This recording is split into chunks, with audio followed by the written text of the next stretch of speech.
Hey, welcome back to the Backyard Professor videos where we learn and discuss science, religion, history, and philosophy. Today, I'm going to talk about the multiverse and some of the issues that are facing us with this incredibly interesting idea. So let's get this show on the road.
Good morning.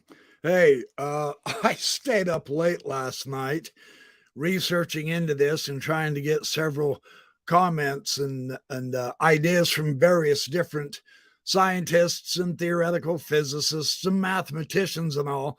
And I slept in this morning, so I just realized, oh my gosh, I left my robe on. So, backyard strip tease, woohoo! Okay, here we go. No, it's not going to get risque, I promise.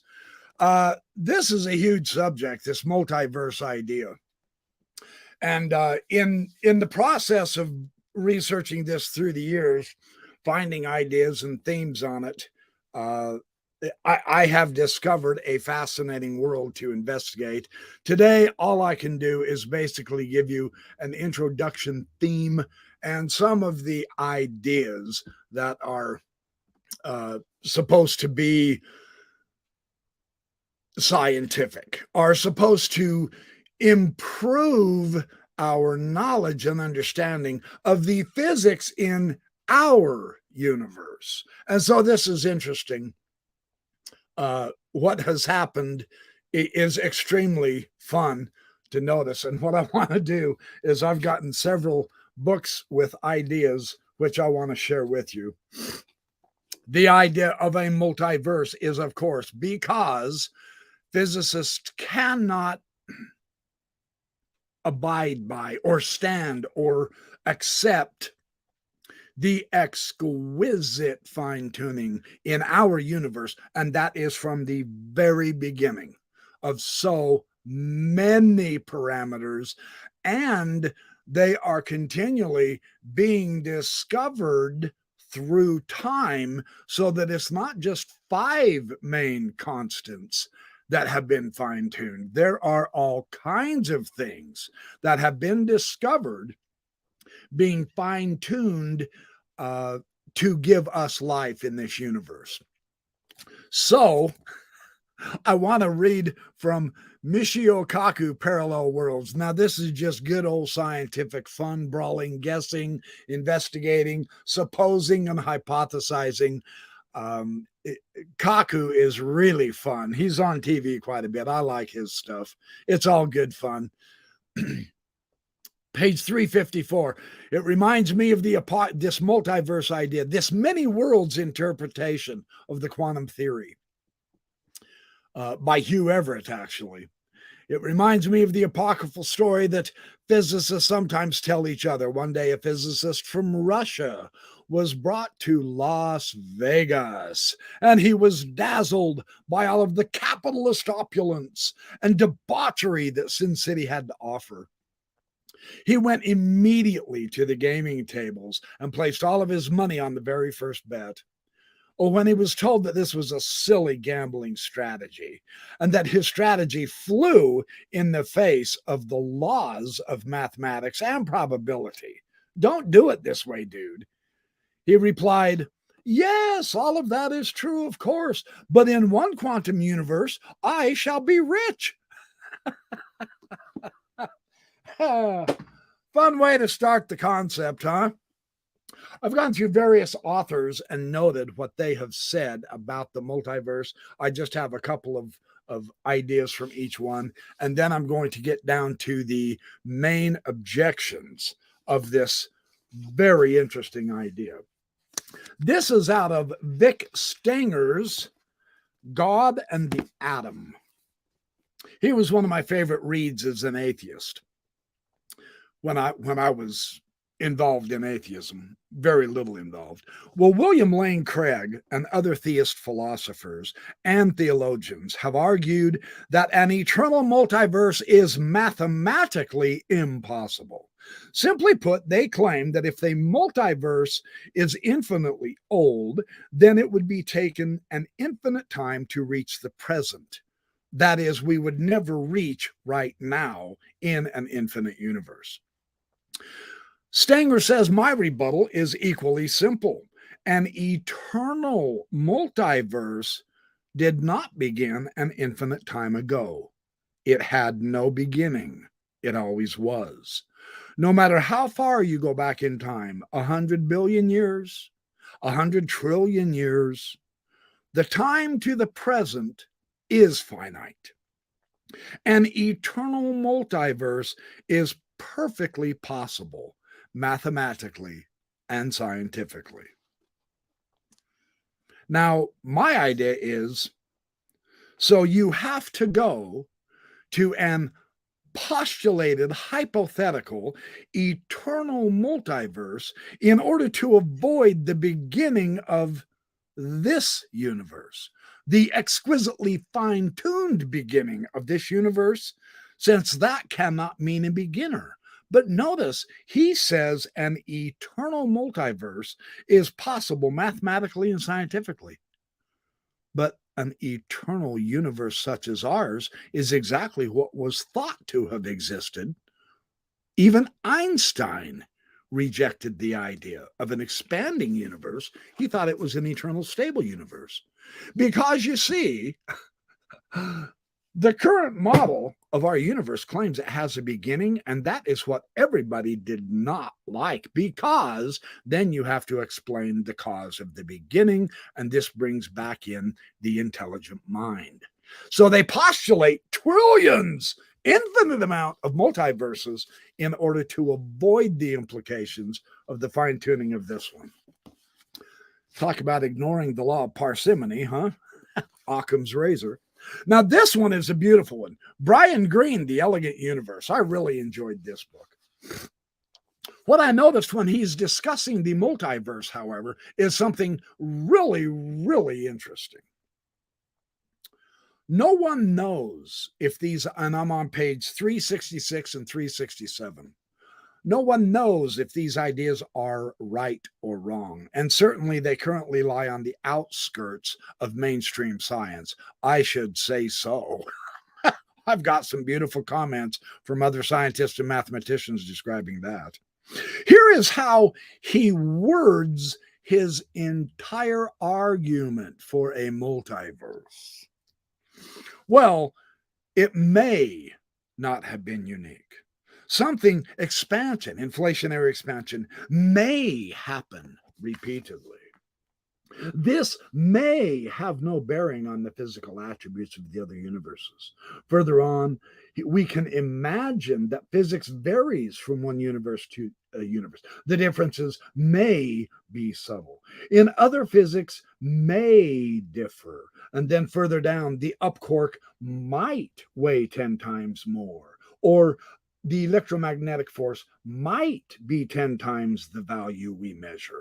Physics may differ in still more dramatic ways. The list of elementary particles and forces may be completely distinct from ours. The number of extended dimensions may differ. And here's his concluding idea. If we let our imaginations run free, even the laws themselves can drastically differ from universe to universe. The range of possibilities is endless. That's exactly why we need probability, not possibilities. Brian Greene, just like George Ellis said, is going down a wickedly double edged sword slippery slope here. This isn't science. This is just merely guessing.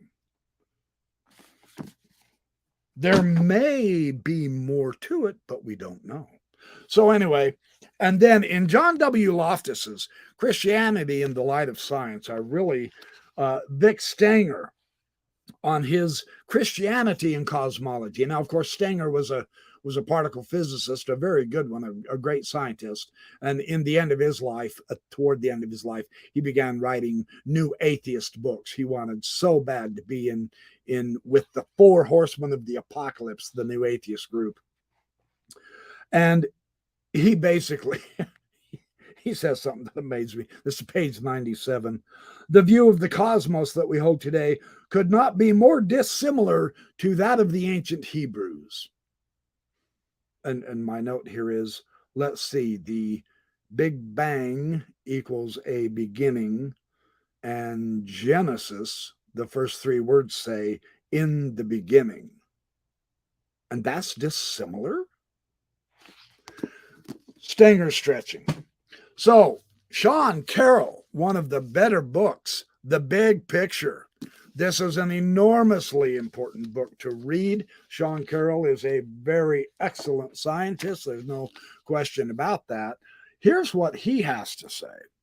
And again, I can't give you the full total context of each chapter because we'd be here for 6 straight days, but I will circle back around and add more as I have time and I'm capable of. This is on page 306 and 307. The physical numbers that are purportedly fine-tuned, even supposedly fixed constants, such as the mass of the neutron, could take on very different values from place to place in a multiverse. If that's the case, the fact that we find ourselves in a part of the multiverse that is compatible with life is exactly what we should expect. Where else would we find ourselves? But notice what he's doing here. So you postulate a fairy tale to account for a feature in our universe that has an explanation already that you don't like, a fine tuner. So they postulate stuff and say, oh, hey, now we can get to the idea. We can get to the idea without the multiverse, but they don't like it. Isn't that interesting? Now, he also says the literally different regions of space. Here is one of the major defects about the multiverse, and they all know this. Very far away, the different regions of space are all very far away and therefore unobservable to us, where conditions are quite different. See, we don't even know that. They have to propose that, though, right? We call these regions other universes, even though they are still part of the natural world. He doesn't even know that either. It's interesting. The phenomenon that are in a multiverse will remain beyond our reach of observation. But even if we can't see other universes, their existence can affect the way we understand the universe we do see. But not if they're just a fairy tale or a fiction. They have absolutely no bearing on us at all in this universe. They can't. They literally can't. And yet these guys are saying, well, this is the scientific way out of the fine-tuning. Proposing a fairy tale fiction? I don't think so. That doesn't work. And this is what he amazed me when he said this. In modern cosmology, the multiverse is not a theory at all. Rather, it is a prediction made by other theories. Oh, now here we go. Now he's trying to make it scientific. Theories that were invented for completely different purposes of course, because they can't stand where the evidence in our universe leads. So they've got to come up with some different purposes. The multiverse wasn't invented because people thought it was a cool idea. I should say not. It was forced on us by our best efforts to understand the portion of the universe that we do see. And my note on this is forced, not hardly, only because you reject divine mind and intelligence as the cause, do you believe you are forced. But there is another explanation. You just don't like it. So you're going to propose wildly speculative ideas to get out of showing where the answer is. Let's keep looking. Now, this is a very important book by Goldsmith, The Runaway Universe. And he says on page 208, actually, a universe once born will never die, no matter what happens to the stars and galaxies within it. What we call the universe can turn out to be just one among an infinite number, all born at different times and with different physical constants governing their development. So far as theory can tell, we have no chance of interacting with any cosmos than our own. Now, it's remarkably interesting that when God was proposed as being infinite, the science immediately shot that down. They said there is no such thing as infinite. That is ludicrous. It causes way too many problems. So now that the scientists don't like the implications of the fine tuning, they are allowed to postulate something else that is infinite, but religion isn't? Just how does that work logically and philosophically, I might ask? Very interesting. Now, this book, Lisa Randall, Warped Passages, Unraveling the Mysteries of the Universe's Hidden Dimensions. Marvelous speculation here. But what she says is really, and she is a very good scientist. This is on page 60. I find the term multiverse a bit strange, since a universe is defined as the whole that is the unity of its parts.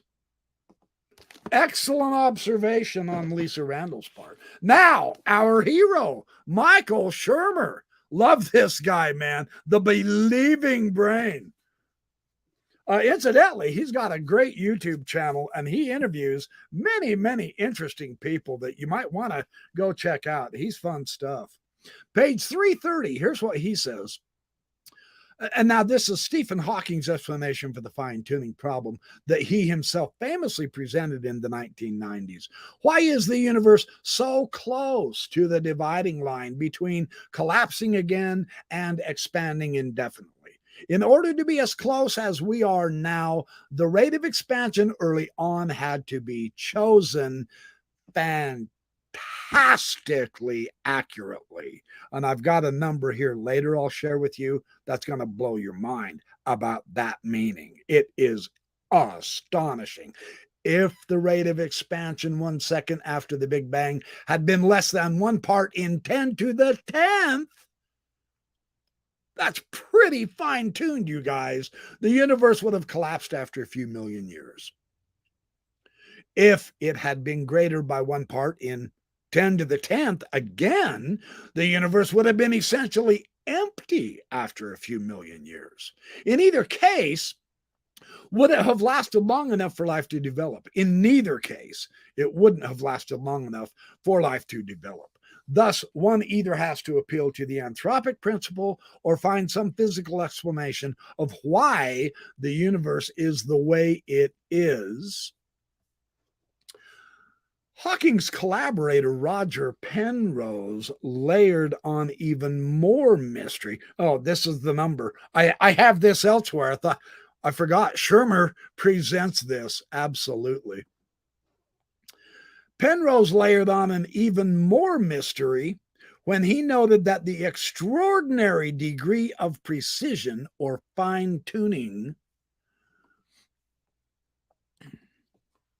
that we observe that seems to be required for the Big Bang of the nature that we appear to observe is 1 part in 10 to the 10th, and then that number to the 123rd, at least.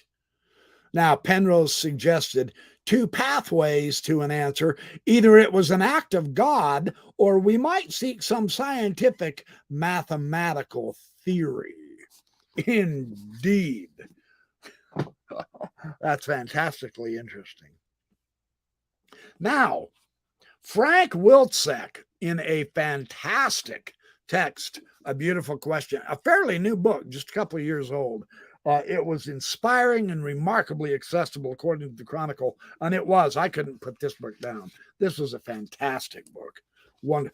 I've known him from several of his other writings, and it's very interesting. He says on page 325 here, recent developments in cosmology suggests that the part of the universe that we can presently access, even with the most powerful instrument, is but a small part of a multiverse whose faraway parts might look quite different. Now, he says recent developments in cosmology suggest a multiverse. No, they don't. They don't like the implications of where the evidence is pointing, so they are presenting what other scientists now say are mere just tissues of absurd guesses. It goes from the sublime to the ridiculous. We've lost our science into hyperbolic guesswork, according to some scientists. So this is actually quite serious. Max Tegmark, who can't read this book? Our Mathematical Universe, My Quest for the Ultimate Nature of Reality. And this is another one of those books that it took me a couple of days to get through this one. Actually, a few days, because it was so dense and incredibly interesting. And yet, on page 119, we find Tegmark saying this. Is there another copy of you reading this book, deciding to put it aside without finishing this sentence while you're reading on? Now, a person living on a planet called Earth, with misty mountains, fertile fields, and sprawling cities in a solar system with 7 other planets. The life of this person has been identical to yours in every respect, until now, that is, when your decision to read on signals that your 2 lives are diverging. You probably find this a strange idea and implausible. You think? And I must confess that this is my gut reaction too. But it looks like we might just have to live with it. Okay, since the simplest and most popular cosmological model today predicts that this person actually exists in a galaxy about 10 to the 10th to the 29th meters from here. I mean, that's how exact this model is. This proposition doesn't even assume speculative modern physics, but merely that space is infinite and rather uniformly filled with matter.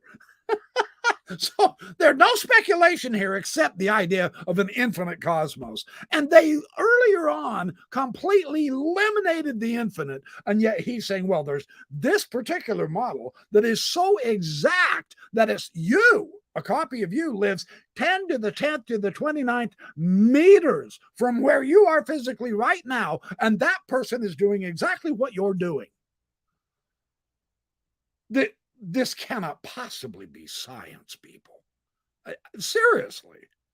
That is astonishing. And the reason we know is because it looks like we might just have to live with it, because it is the simplest and most popular cosmological model.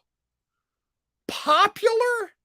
You mean that has become the basis of science? I did a video a couple of weeks ago with, I've got her here, with Sabine Hassenfelder, Lost in Math.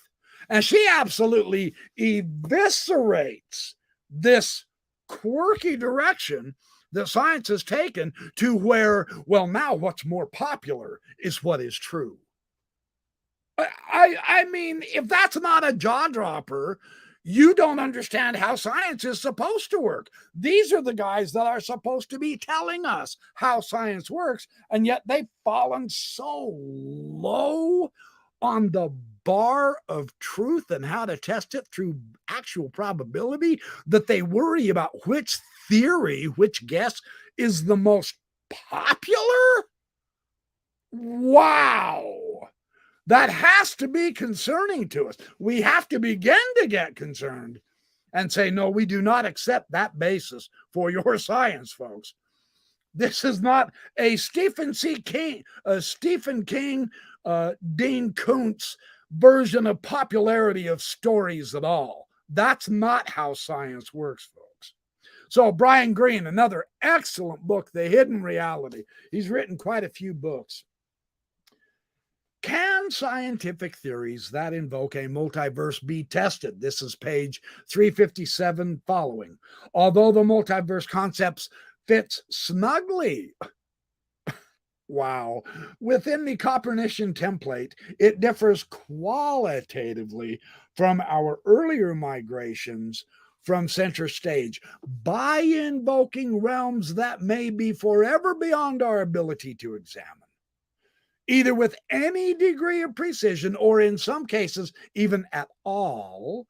Multiverses seemingly erect substantial barriers to scientific knowledge. I should say so. They're entirely useless to increase our knowledge of our universe.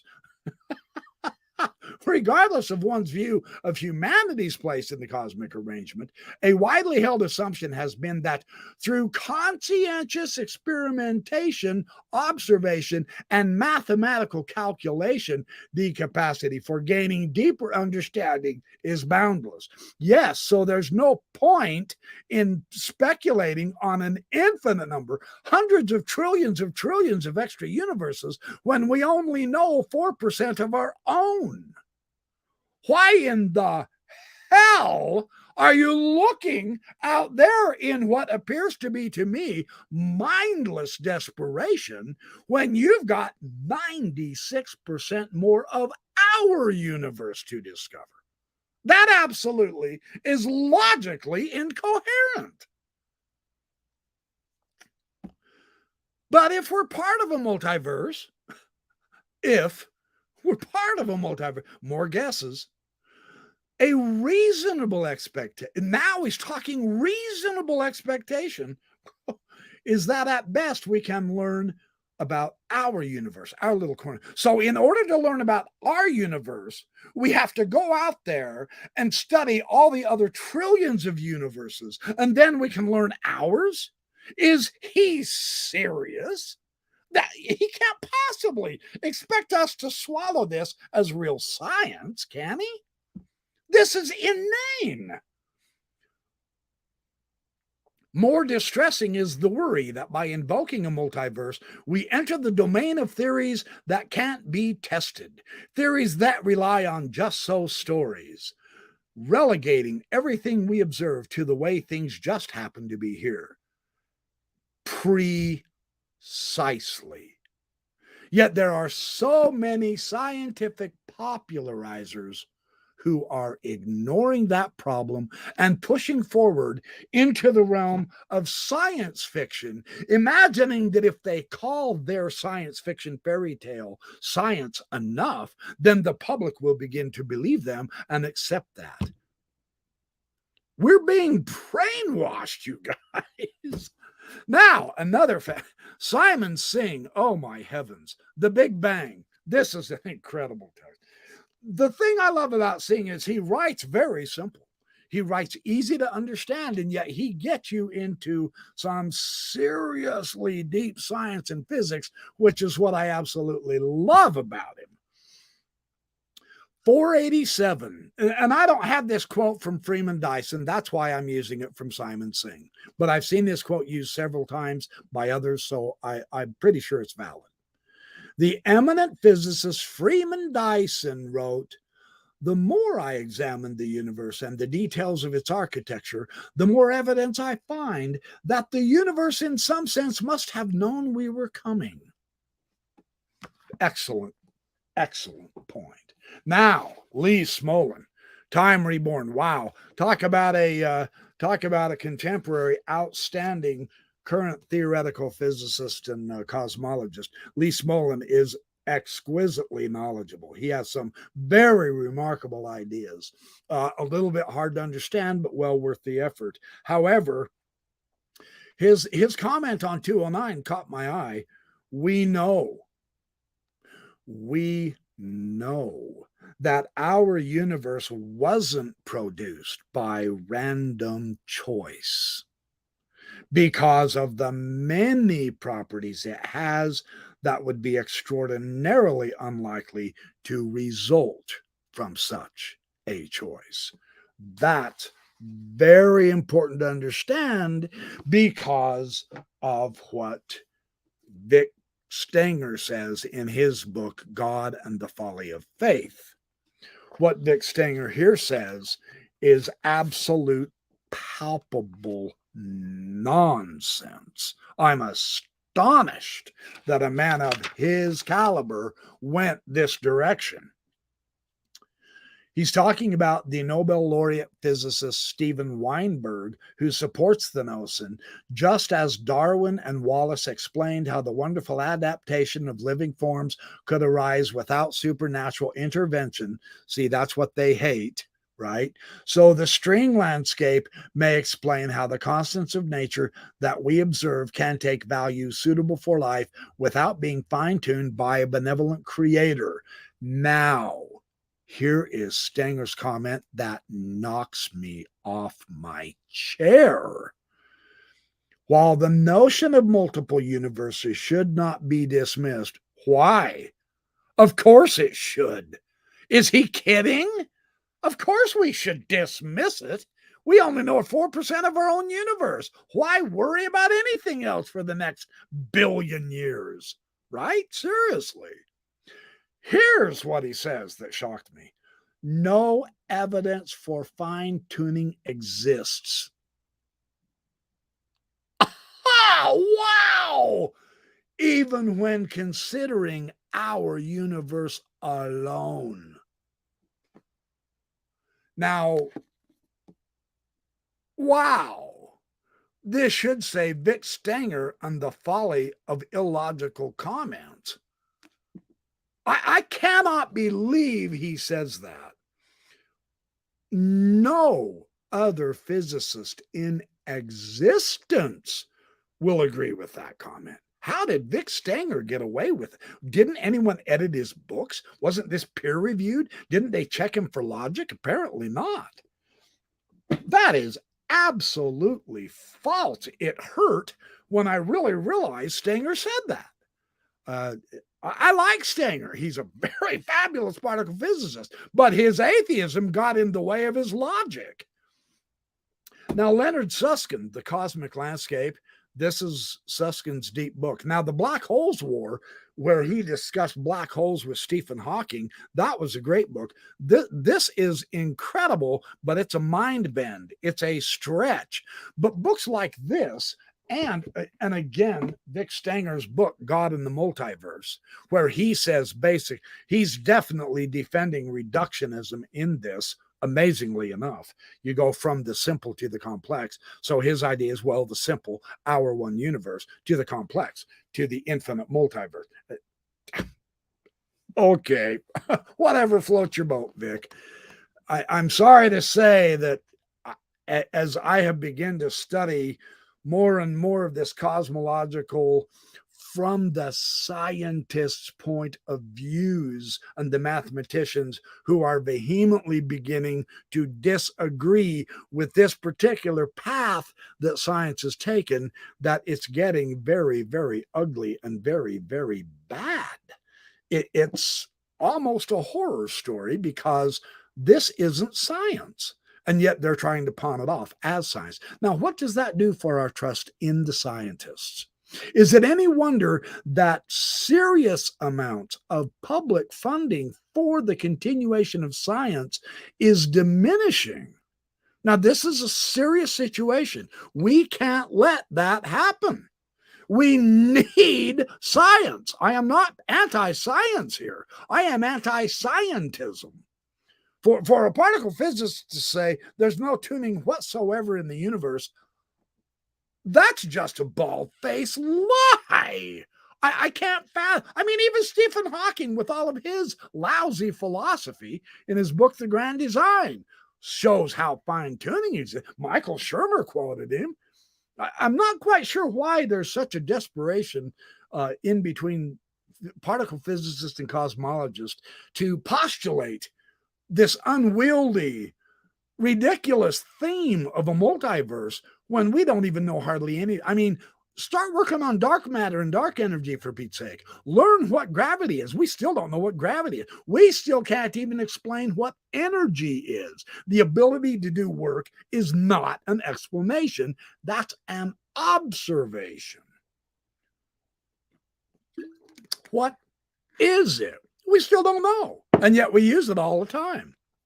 You know, they're out there twaddling out there in the bushes and the weeds when they should be staying home and learning more about this home that we have here and now. That's my proposition. So let me show the real serious problem. I will explain. I will explain the concepts, and I do have some other banners and a couple of other pictures that I'll show you. Let me get to my banners. I showed you that one. Okay. Oh, well, now this is a really important one, and we have to grasp this. There is no scientist alive right now that says or understands or has shown that any of those other multiverses are at all even relevant to ours, because there is simply no communication between the universes. So why postulate them? You know, that's ridiculous. Let's study this one. But they don't like what this one is showing them. And they're trying to wiggle out of the obvious direction that it's taking them. So in their naive atheism, they are going completely against Occam's razor and proposing all kinds of ridiculous ideas. And I will get to that. Now, this particular book, The Return, I like how I put that upside down. Way to go, BYP. The Return of the God Hypothesis by Stephen C. Meyer. This is a profoundly well-written, well-argued book. I am very impressed with this, seriously. I've watched several of his videos online, and I am deeply impressed with his ability to philosophically demonstrate his points of understanding. In his chapter 16, One God or Many Universes. Now, this book is brand new, if I remember correctly, and I will see shortly. Yeah, 2021, just last year. And I have a good little banner I'll show you while I'm talking about this, because this is fun stuff. To explain cosmic fine-tuning, some physicists have postulated not a fine-tuner or intelligent designer, but the existence of a vast number of other universes. This multiverse concept not only posits many other universes, but also various mechanisms for producing these universes. Having a mechanism for generating new universes would, according to proponents of this multiverse, increase the number of opportunities for generating a life-friendly universe. Thus, they portray our universe as something like the lucky winner in a cosmic lottery, and the universe generating mechanism as something like a roulette wheel or a slot machine, turning out either life-conducive winners or life-friendly losers with each spin or pull of the handle. Now, the interesting thing here is it is very important to grasp that we have proponents need a universe generating mechanism. And most of them think of the different universes that they postulate as causally isolated and disconnected from each other. We've seen that from the several quotes I gave earlier. So, for the most part, they do not expect to have any direct observational evidence in one universe other than our own. So, nothing that happens, and this is the important point, I even had time to make a banner in this. Nothing that happens in one universe should affect the things that happen in another universe. Oh, wait, come on, show.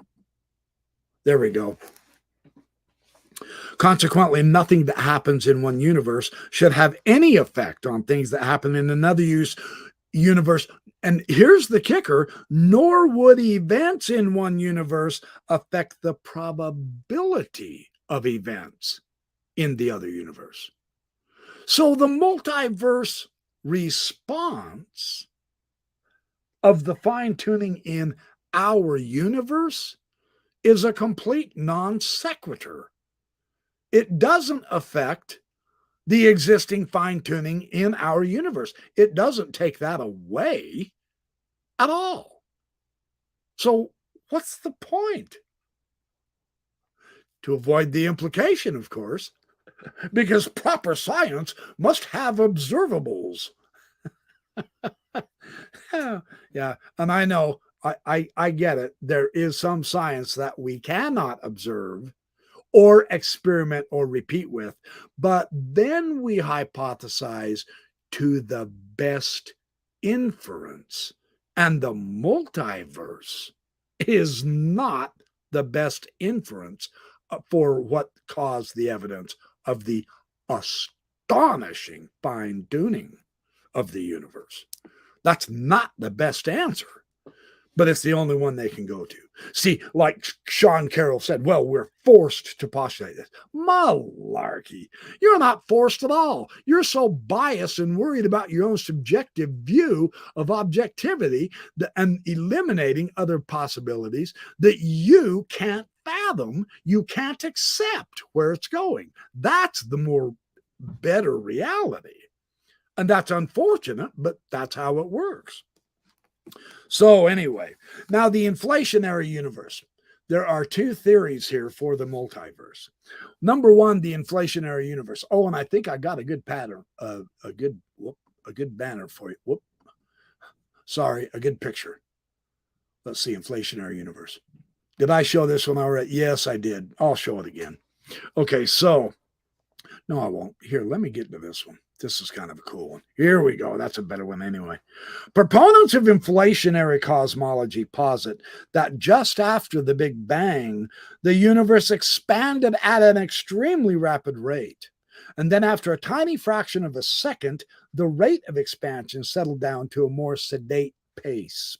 So physicists have proposed inflationary cosmology to explain several puzzling features of the universe from the perspective of standard Big Bang cosmology, its relative homogeneity, especially in the temperature of the cosmic background radiation, the flatness of the universe, and the absence of magnetic monopoles. See, proponents of inflationary cosmology, and this is really interesting, proponents of inflationary cosmology posit a specific universal generating mechanism, and so the eternal inflationary theory, the eternal chaotic inflationary model, is an outward pushing field with vacuum energy dubbed an inflaton field. And what this inflaton field does is it causes the expansion of a wider space in which our universe and other universes arose. As the inflaton field expands, the energy of the field sporadically decays in isolated locations. When that happens, the inflaton field spawns other lower energy bubble universes as the basis, as the bubbles contain them. Collisions rarely, if ever, happen, of course. So some physicists have appropriately titled this model have used this model, to explain fine tuning, though only the fine tuning of the initial conditions, not the laws and constants of physics, since the laws of physics would be the same in all the bubbles within the larger universe. So, even so, proponents of the inflationary universe argue that since the inflaton field can produce an infinite number of other universes, every event that has occurred in our universe is bound to occur somewhere endlessly many times. It follows that events or conditions that appear extremely improbable, like Max Tegmark's idea, considering only our universe, are actually highly probable or even inevitable. Sooner or later, some universe had to acquire the finely tuned conditions necessary to sustain life. And so our universe just happened to be the lucky one. According to this theory, since we only observe the bubble universe in which we live, we falsely think that the conditions necessary for life are extremely improbable, when in fact, given the action of the inflaton field as a universe generating mechanism, a life friendly universe must inevitably arise in some universe somewhere. We just happen to be living in that lucky universe. So that's one potential possibility and explanation. Now, the other one is string theory. And what we want to understand about string theory is very interesting too. And I mean, this is fun science fiction because nothing has been discovered. And in fact, string theory is on the way out. None of its predictions occurred. Supersymmetry has not been found. The Large Hadron Collider there in Geneva, Switzerland, has failed to find any supersymmetry whatsoever. And that's why they're begging for another $100 billion to build a larger collider so that they can keep looking, even though all of their predictions about it have failed. And that's why so many physicists are beginning to say, wait a minute. Why should we give you more money when for the last 30 years you have not progressed at all? See, this is the subject of this incredible book by Hossenfelder, Lost in Math. You must get this book and read it. It's a scary picture she's presenting. So here we go with the string theory multiverse. Here's the idea behind this. According to string theory, the fundamental units of matter are tiny one-dimensional strings or filaments of energy rather than elementary particles such as the photons and the protons, the quarks, and the electrons. These filaments of energy form different vibrational patterns. And the interesting thing, they're both open and closed strings. So string theory teaches that all of the elementary particles are just manifestations of the underlying behavior of different vibrating strings. String theory is fundamentally a particle physics based theory of gravity on a vanishingly small quantum scale. So the thing about string theory that we have to understand on this quantum scale is the consequence of string theory is the existence of gravitons. String theorists understand gravitons as massless closed strings that transmit gravitational forces over long distances at the speed of light. And I mean, of course, all of this is like Brian Greene said, letting our imagination run completely wild, and we can postulate absolutely anything we want.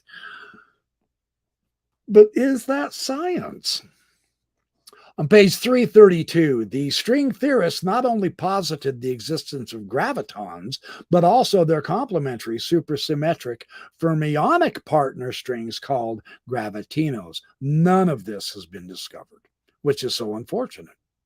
Or is it? Is science trying to tell us, knock off with the useless, idiotic speculating, and let's get back to real science? See, There's a lot of scientists hollering in that direction now. George Ellis among them. Realize George Ellis co-authored one of the most important cosmological texts with Stephen Hawking, and he's saying these guys are going way, this is all wrong. This doesn't work. Let's get back to actual science. And I've got some interesting comments I'll quote on a very brand new source just shortly on that subject. So the different vibrations of gravitinos give rise to the different matter particles, just as the different vibrations of gravitons produce the bosons. So the idea here is the hope for a unique solution describing the physics of our world quickly went away.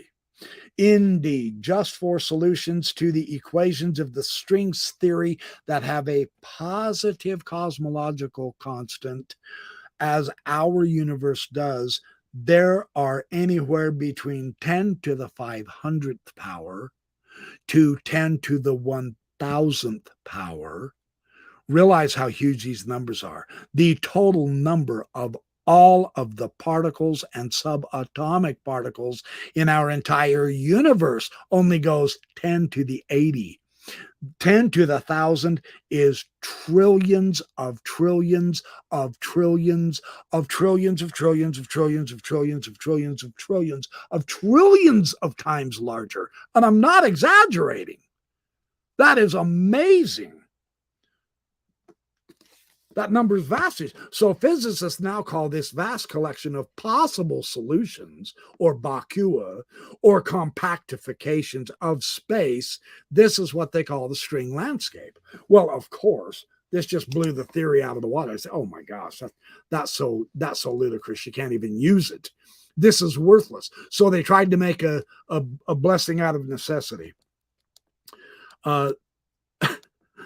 They were using string theory to model fundamental physical reality in our universe, not a multiverse. This is just for ours alone, and it didn't work. So what did they do? They use a defective theory that helps explain our universe, and they turned it around and proposed a multiverse with it.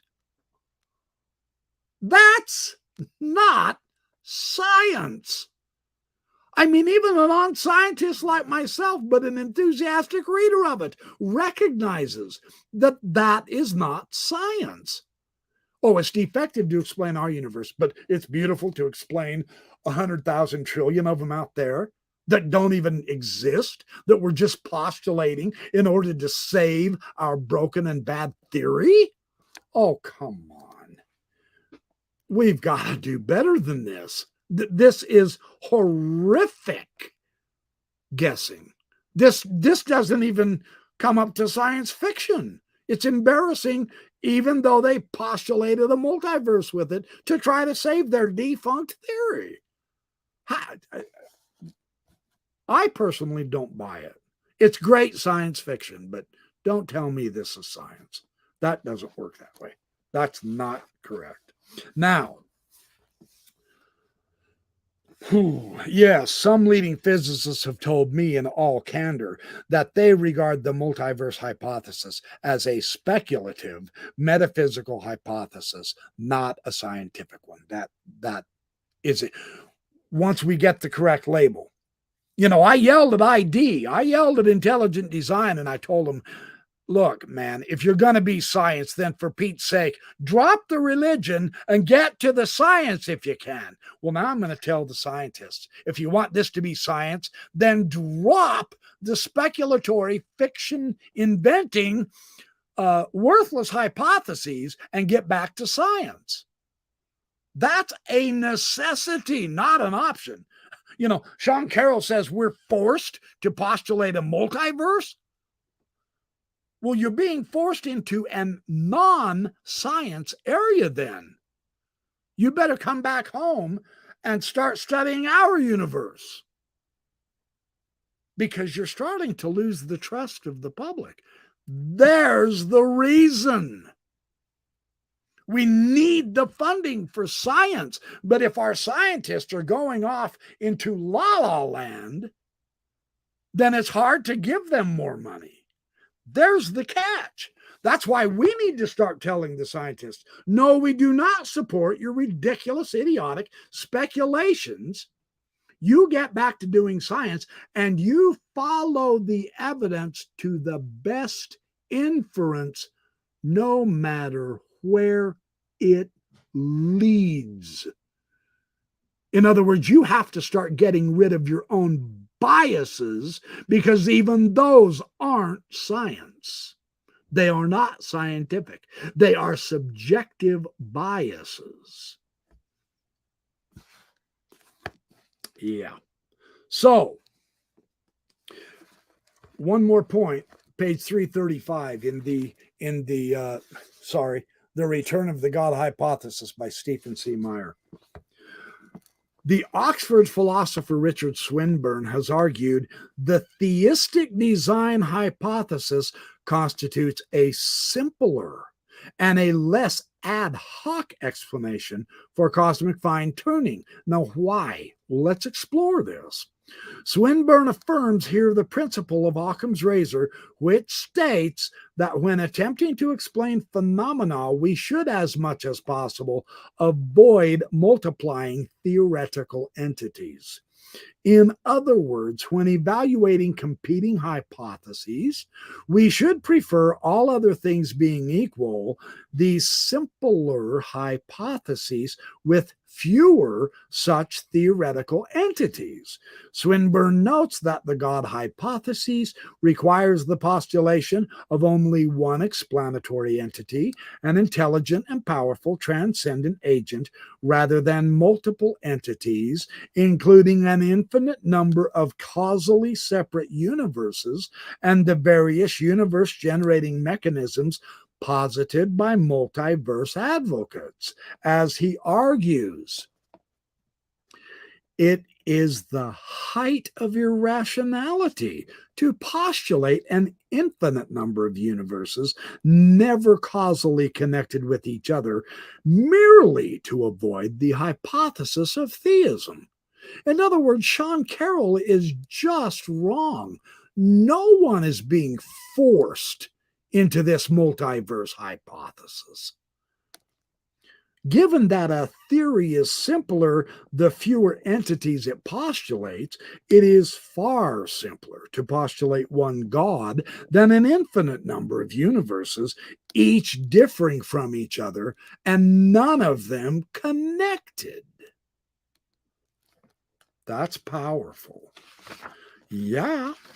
So we have also the Messiah College philosopher of physics, Robin Collins, notes a very obvious feature that should help wake up our current scientists.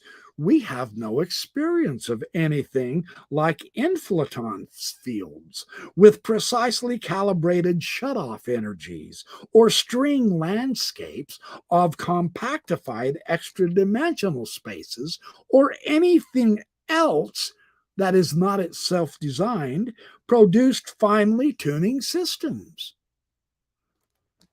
They're simply off in the dark, in other words. And that ends up being quite serious. I wanted to get to this final idea, and this is quite stunning to read about. And this is on page 345 of The Return of the God Hypothesis by Stephen C. Meyer, for those of you who came in late. So why, despite the many liabilities, the failed predictions of string theory, the inflationary string bubble deflates, the pre-existing unexplained fine-tuning in string theory that they just pass over as if it didn't exist, why, despite these many liabilities, do the multiverse remain the go-to explanation of cosmological fine-tuning for so many physicists?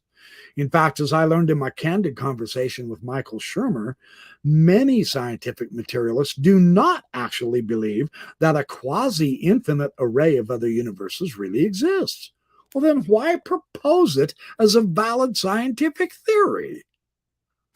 They're wasting their time and our money. Yet there are genuine proponents of the multiverse, and they have indicated why they affirm the idea in spite of what others may regard as its transparent, obvious implausibility. Of course. Consider what Stanford physicist Leonard Susskind, one of the architects of the string theory universe, has himself said about the underlying impulse behind the construction of this immense theoretical structure. If for some unforeseen reason, he says, the string landscape turns out to be inconsistent, maybe for mathematical reasons, and it did. This is him early on, or because it disagrees with observation, then as things stand now, we will be in a very awkward position. And they are in that awkward position right now because string theory didn't make it. That's important to grasp. Without any explanation of nature's fine tunings, we will be hard pressed to answer the intelligent design critics. So they're guessing in order to avoid the implications of what is happening in our universe. And they want us to give them hundreds of billions of more dollars from their failed tests so that they can continue avoiding the implication of intelligent design, the inference to the best explanation there is on the fine tuning. And they have admitted that. It's time for us public to wake up and do something about this. I'm not going to give them my money any more than I'm going to give Mormonism my money. Not at this point. I will certainly give my money to the medical charities. That's vastly more useful and practical and a good use of my money than giving them to the theoretical physicists so that they can sit on their ass making up other kooky scientific guesses and giving us science fiction. I'm not interested in that, right? So, other leading physicists familiar with the research program have observed such a strong metaphysical predilection among their colleagues, as University of London theoretical physicist Bernard Carr has observed. To the hardline physicist, the multiverse may not be entirely respectable. Entirely, it's not respectable at all. But we're talking about the hardline physicists here, right? So, but it is at least preferable to invoking a creator. There it is again. There it is again. Indeed, anthropologically inclined physicists like Susskind and Weinberg are attracted to the multiverse precisely because it seems to dispense with God as the explanation of cosmic design. Well, I'm not going to continue giving them my hard-earned money so that they can continue creating tissues of fantasies and fairy tales just to avoid the obvious implication of what our universe is showing us. I'm not going to continue supporting the theoretical physicists if they don't pull their heads out of their fairy tale butts and get back to doing real science and following the evidence to the inference to the best explanation as well. Now, as retired Harvard, this is page 346, as retired Harvard evolutionist biologist Richard Lewontin noted, our willingness to accept scientific claims that are against common sense is the key to an understanding of the real struggle between science and the supernatural. He's giving the cat away here. The cat is out of the bag. We take the side of science in spite of the patent absurdity of some of its constructs. And they bitch about Tertullian, the early church father who said, I believe in Christianity because it's absurd. And yet they turn around and now do the same thing with their science. Rather than accept the obvious implications, we're going to make sure anything, no matter how absurd, is put into place as science when in fact it has nothing to do with science. It has to do with their idiotic subjective biases. Why are these men in science teaching my children that their subjective biases are reality and truth when in fact we know it's just more bullshit being piled on in the name of science when it's not? Why do I let my kids be educated by that? Well, the plain fact is I don't, right? The public needs to wake up, folks. You, me. We need to wake up and start letting our voices be heard. Science has become the basis for them to promote their own subjective, objectively unlogical biases. Their own subjectivity has replaced science. That's not acceptable. He admitted that. In spite of the tolerance of the scientific community for unsubstantiated, just so-called stories, because we have a prior commitment, a commitment to materialism. Moreover, that materialism is absolute, for we cannot allow a divine foot in the door. Then don't expect me to give you my money, because nothing in science is absolute. You see how they've apostatized from real science. This is the admission. That's it. Lewontin demonstrated why. I'm never giving my money to these guys again until they get rid of their idiotic, patent, subjective biases that they have said is the absolute. Nothing in science is absolute, especially your own biases. Talk about closed mind. And they yell at religious prophets? What hypocrites! And I'm not advocating listening to the religious prophets either. I'm just saying it's time the hypocrisy of this silly stuff gets exposed and we do something about this.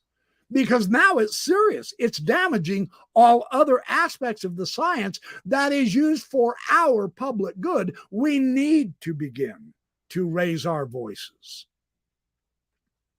Of course, noting atheistic or materialistic motives in this promoting the multiverse hypothesis does not refute it any more than identifying theistic motives in proponents of the God hypothesis refutes theism. What matters in assessing any worldview or hypothesis is its coherence.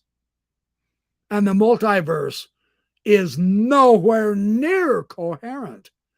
Lewontin admitted it's patently absurd, but we're going to stick with it because we don't like the alternative hypothesis. We're too biased against it. Well, then you shouldn't be doing science. Isn't science supposed to be following the evidence where the inference to the best answer lies? If you're not willing to do that, then get the hell out and put in a real scientist. That's what we need to start saying to people. That's what we need to start saying to the establishment. What matters is that its coherence, its parsimony, and explanatory power with respect to the relevant evidence. Absolutely. The multi-universe hypothesis lacks precisely these attributes. And that is why I do not accept it. But it gets worse. It really does. Do I have enough time? Oh, yes, I'm on a roll, man. You betcha. I am on a roll. Let's take a look. Oh, I've shown you that one already. Sorry. Did I miss out on all my banners too? Yeah, I'm done with the banners. Sorry. Here, I'll do this one. This is a good one. Okay, John C. Lennox, God's Undertaker, has science buried God. Now, last night I shared some of Lennox's ideas, and to me, he really has a very powerful point to make. But let's take a look at another one of his ideas. This is an exquisite look at the pros and cons in a very balanced basis, unlike Lewontin in his scientific bias, which he says is absolute. Well, if you absolutely make your bias reality and truth as the basis to do your science, we're doomed. Man, we have to see the serious error and the consequences of that error. That is not acceptable, man. Right? So let's see what he says. John Polkinghorne himself, an eminent quantum theorist, rejects the many worlds hypothesis of quantum physics. Let us recognize these speculations for what they are. They are not physics, and in the strictest sense, nor are they metaphysics. There is no purely scientific reason to believe in an ensemble of universes. By construction, these other worlds are unknowable by us. A possible explanation of equal intellectual respectability and, to my mind, greater economy and elegance would be that this one world is the way it is because it is the creation of the will of a creator who proposes that it should be so. Philosopher Richard Swinburne goes even farther to postulate a trillion other universes rather than one God in order to explain the orderliness of our own universe seems the height of irrationality. Indeed, it does. Cosmologist Edward Harrison reacted this way very similarly. Here is the cosmological proof of the existence of God, the design argument of Paley, updated and refurbished. The fine-tuning of the universe provides prima facie evidence of deistic design. Take your choice. Blind chance that requires multitudes of universes, or design that requires only one. Many scientists, when they admit their views, incline toward the teleological or the design argument. Arno Penzias put the argument the other way around, actually. Now, he's one of the finders of the cosmological background radiation. Some people are uncomfortable with the purposely created world. To come up with things that contradict purpose, they tend to speculate about things they haven't seen. Wow. And we're falling for that? No, we've got to learn how to think again, folks. Religion has done us the disservice of telling us what to think. Now, science appears to be doing that also. Let's not just switch from one system of what to think, religion, to another system of what to think, science. No, let's not do that. Let's wake up and learn how to think for ourselves. That's my reason for producing my videos on Mormonism, on science, on philosophy, on nature, on all the subjects I find so interesting. The big questions, those are the good ones. Yes. Sometimes gossiping about other religions and stuff is fun too, and it's necessary. But the big questions is what we're all interested in, whether we admit it or not. So, it should, however, be pointed out that although Leslie may be correct in suggesting that fine-tuning means that either there is a God or a multiverse, logically, these two options are not mutually exclusive. Now, here is something to look at. It's not God or the multiverse. Let's take a look at the deeper potential issue here. Parallel universes could also be the work of a creator. And you go, of course, the light bulb goes on here. You go, oh, see, this is why we have philosophers, to keep track of the illogical, silly pseudoscience that scientists present to us, right? They're fantastic scientists. We're not arguing that.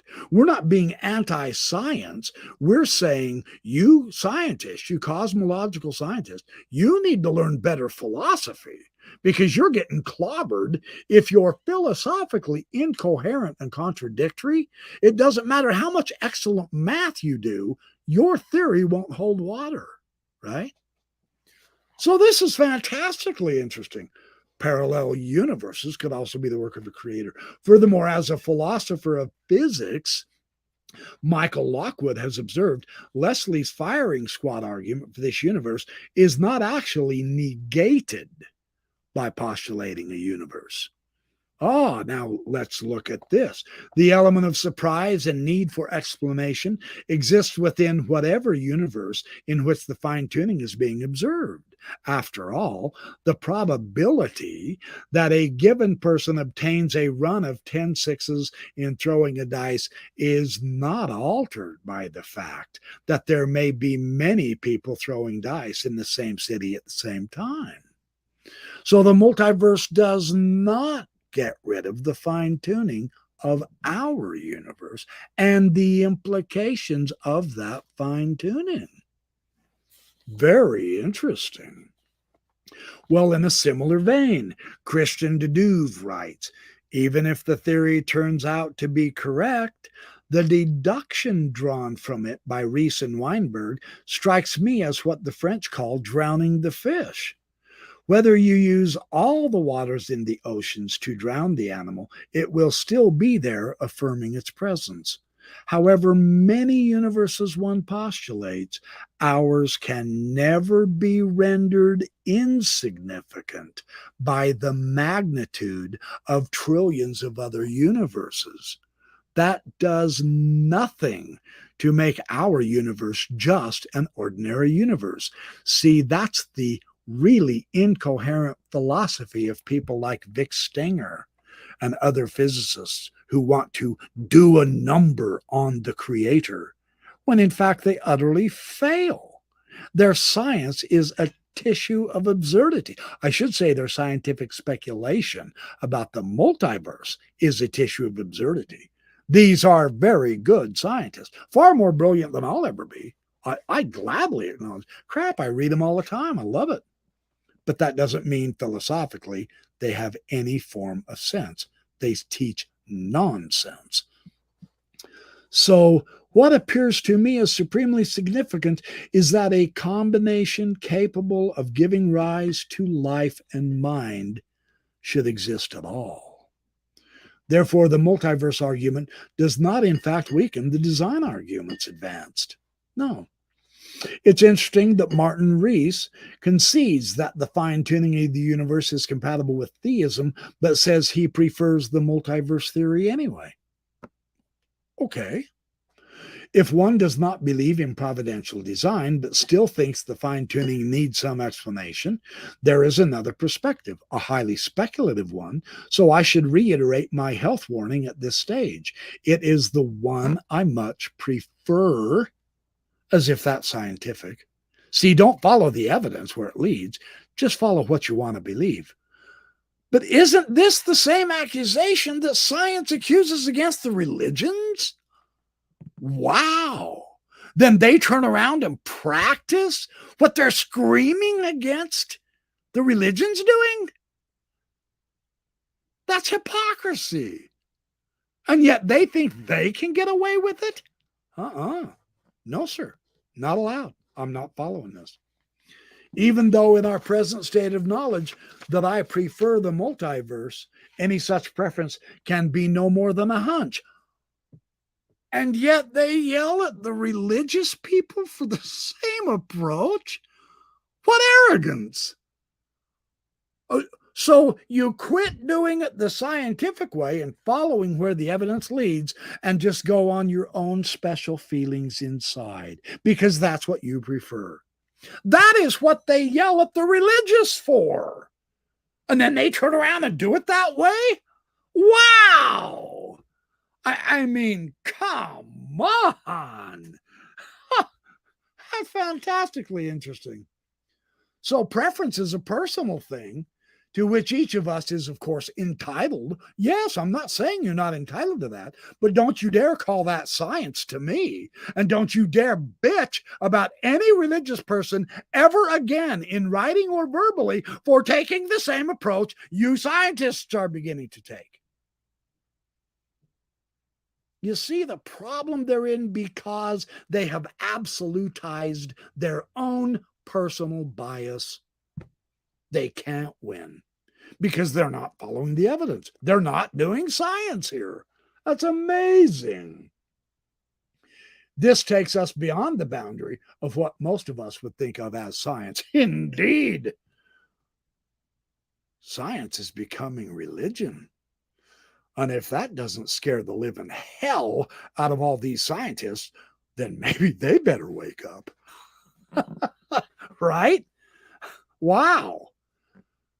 And another version of the multiverse theory, the many worlds interpretation of quantum mechanics, is that very logically, possible universes exists. However, see, there's always a however, there's always a catch, right? However, if every possible universe exists, then according to philosopher Alvin Plantinga of Notre Dame University, there must be, now get this logic that the cosmologists are missing in their desire to skip over a divine mind and a creator. Understand this. This is why they need to start studying philosophy. Plantinga says there must be a universe based on this scientific postulate of a multiverse. Now, this is not religious. This philosophy is based upon the scientific postulate of the multiverse. Let's keep that crystal clear here. This is what makes this proposition philosophically so absolutely devastating to the multiverse. At least if you're a hardcore, biased, subjective materialist doing science. There must be a universe in which God exists, since his existence is logically possible, even though highly improbable in the view of the new atheists. We can take that into account. In an infinite number of universes, that's irrelevant. It could be improbable, but it will happen. God does happen. And furthermore, since God is omnipotent, he must exist in every universe. And hence, there's only one universe, this universe, of which he is the creator and upholder. Fantastically interesting, isn't it? Wow. Talk about giving it back to the subjective bias scientists. Holy cow. See, the concept of many worlds is clearly fraught with logical and not only scientific difficulties. So, wow. These are not God of the gaps argument. Now, this is critical. See, I've noticed that scientists now say everywhere there's a defect in science, they begin invoking this God of the gaps. But this argument here against the multiverse is not that kind of an argument, because they do not reduce to science can't explain it, therefore God did it. These arguments are showing the scientific and logical incoherence of the scientific claim. So don't put this into the false category of God of the gaps. That is not what we have seen today. That's critical. That's critical.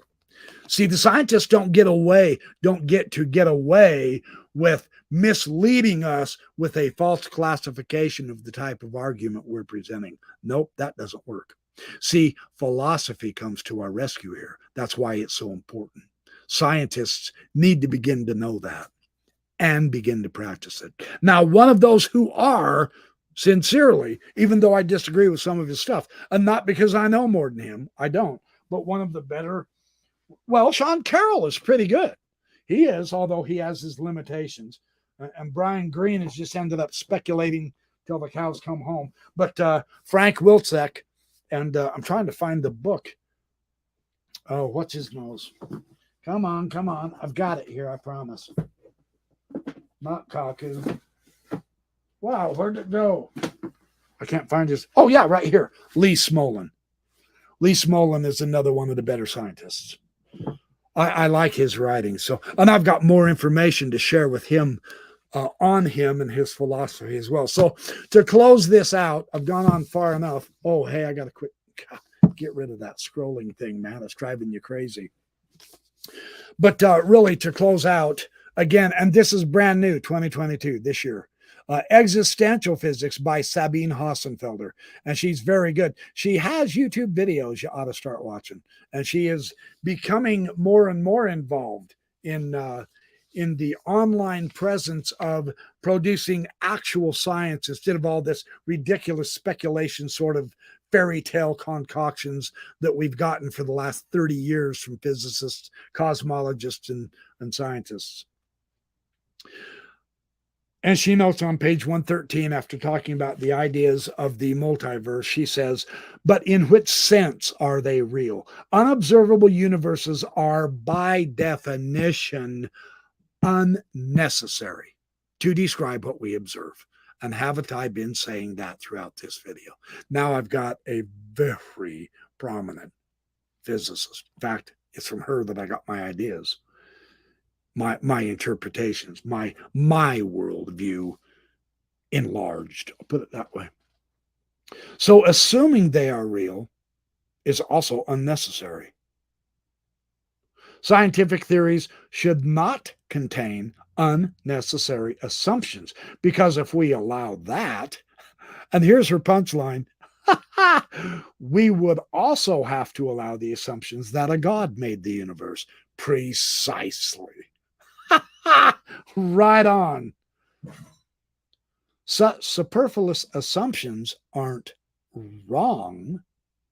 They're just not science. And that's the key right there, right? So she says on page 116, she says, one invents a mechanism to create the initial state for inflation in our universe. Just make it up. Just do your mathematics enough so that you can get rid of all the bad mathematics that don't explain the inflaton field, and keep working it until you find a mathematical equation and then say, aha, there's proof for the inflaton field. Folks, that's not science. Come on. You can't even observe the inflaton field. So you have to use your own intelligence to monkey with the equations until you get it right. Excuse me? That confirms the intelligent design thesis, not the naturalism evolutionary thesis, even on the cosmological scale. Wow. That's fascinating. She says, as I've explained so often, this isn't about what I believe, as scientists are now beginning to say. And this isn't about popularity. That's my words, not hers. I don't want to put words in her mouth. It's not about popularity like Max Tegmark notes in his mathematical universe. Who cares if it's popular or not? What I want to know is it science, right? Because if 10,000 people believe something, does that make that something true? Of course not. There are 10,000 people on Earth right now that believe Sasquatch is real. Does science accept that? Of course not. Why? Because it's unpopular. There's no evidence. Well, what if 100 million people came to believe it and made it really, really, really, really popular? Well, what if 8 billion people came to believe in the multiverse? Would that make it reality? No. It's not about what you believe. It's not about how popular things are. Let's let Hossenfelder in this book, Existential Physics, brand new book, guide us here a little bit. She says, this isn't about what I believe or not. It's about what we can know or not. I am saying that what's beyond what we can observe is purely a matter of belief. Science doesn't say anything about whether it exists or doesn't exist. Hence, claiming it exists is ascientific, and so is claiming that it doesn't exist. It's not a science statement, in other words, it's a personal preference. If you want to talk about it, that's all fine. Don't pretend it's science. There's your bottom line right there. Stop conflating belief with science. You physicists, that's who she's talking to. And again, no one should be denigrated for what they believe in. This is on page 119. No one should be denigrated for what they believe in. If you want to believe in the existence of infinitely many universes with infinitely many copies of yourself, some of whom are immortal, that's all good with me, but don't pretend it's science. And that's where I have been hard on the physicists, the cosmologists, the mathematicians today in this video. I'm not being anti-science. I'm not negating, I'm not ridiculing their belief. I'm ridiculing the fact that they are saying this is science and this is what we have to study. It is not. The multiverse is not science. It's a belief. And we only know 4% of our own universe. It makes absolutely no sense to me at all to go out there in La La Land, you know. So anyway, that's what I wanted to cover. That's good enough for this morning. I really do. I have to get a hold of Dan Vogel. I haven't even seen the comments. I've been worried about these banners and brands and all that. I've been trying to show you some cool stuff, which I think that is really a spectacular picture. Honest to goodness, that's fun. That's awesome. Bubbles of new universes, and it's all just fantasy fairy tale being pawned off on us as real science. And they want us to continue giving them our money so that they can continue presenting a false idea. I'm not into that anymore. So anyway, okay, you guys, thank you. Come back tonight, 6 o'clock Mountain Time in the United States. So you know the routine. My Sunday night 6 is pretty well established. I've got it scheduled. Just hit the notify me button and come and enjoy a conversation with Dan Vogel and I. We're going to be talking more about the book Method Infinite, Freemasonry and Mormonism. It's going to be a fun time. It's going to be exciting. And I have it in the works that I am going to have the authors of the book, Cheryl Bruno and Nick Latursky, on also to offer their perspective on their book, because they do disagree in some respects with Dan Vogel. And this is all the nature of analysis and discussion, which is always wonderful. So we're going to continue growing and expanding in our awesome knowledge of history, of religion, of science, and of philosophy, which is what I'm all about. But the bottom line is, we are learning how to think, which is absolutely the most invaluable tool we can have for throughout our lives to raise our children with and to get on up into old age without wasting our time and money on false schemes, if we can at all help it. The better informed we are, the safer we become. So have a great day. I will see you all tonight. Thank you, and I appreciate all of your support and ideas.